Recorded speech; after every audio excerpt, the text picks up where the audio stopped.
High, আমি অর্পিতা। আবার চলে আসলাম নতুন একটা ভিডিও। আগামীকাল ছিল আমাদের বাড়িতে ছোট্ট করে একটা বাবা লোকনাথ ঠাকুরের পুজো। তো আমি স্নান করে ঘরে এসে একটুখানি তোমাদেরকে ভিডিওটা ক্লিপ দেখিয়ে নিলাম।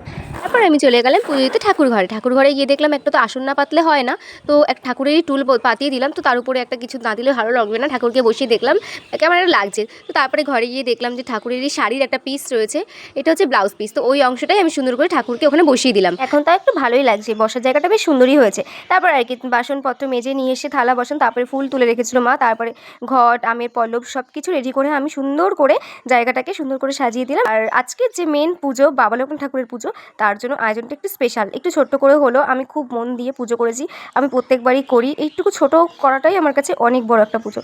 তারপরে আমের পল্লবে সিঁদুরের ফোঁটা দিয়ে দিলাম। 5টা আমের পল্লব ছিল পাতা, তো 5টাতেই দিয়ে দিয়েছি। তারপরে আর কি ঘটে স্বস্তিক চিহ্ন বসিয়ে দিলাম। আমি ঠিকঠাক মতো করতে পারি না, হাত কাঁপে, তো যেমন পেরেছি তেমন আস্তে আস্তে সব কিছু ফুল বেলপাতা দুব্বো আমের পল্লবের উপর দিয়ে দিলাম, ঘটের উপর সব সুন্দর করে চারিদিকে সুন্দর করে বাবা লোকনাথের সাইড দিয়ে। আমাদের বাড়িতে কিন্তু অনেক ফুল হয়, তোমরা দেখতেই পাচ্ছ, সব আমাদের বাড়ির গাছেরই ফুল এগুলো।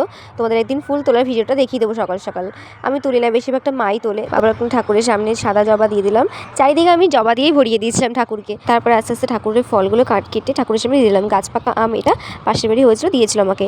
তারপরে আর কি এটা তালের শাঁস দিয়ে দিলাম। তালের শাঁস দেওয়ার পরে আর কি একে একে ফলগুলো কেটে নিয়ে আম কেটে নেওয়ার পরে তালের শাঁসগুলো কেটে নিয়েছিলাম। তারপরে আমি আমিতে দিয়ে দিয়েছিলাম। বাবা লোকনাথ ঠাকুরের ফল প্রসাদ দেওয়ার পরে আমি পাশে হরিচাঁদ ঠাকুর, গুরুচাঁদ ঠাকুর, শান্তিমাতা সবাইকে সুন্দর করে সাইডে সাজিয়ে দিয়েছিলাম। বড়মাকেও দিয়ে দিয়েছিলাম। দেখো চারি সাইডে সুন্দর করে যত ফুল হয়েছিল সব ফুল দিয়ে দিয়েছিলাম।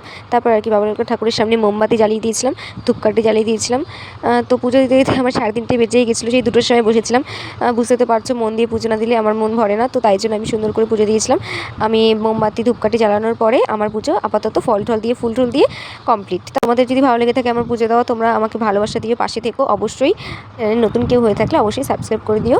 আমার পুজো কমপ্লিট আজকে এই পর্যন্ত। নেক্সট ভিডিওতে অবশ্যই দেখা হচ্ছে। সবাই ভালো থেকো, সুস্থ থেকো, টাটা।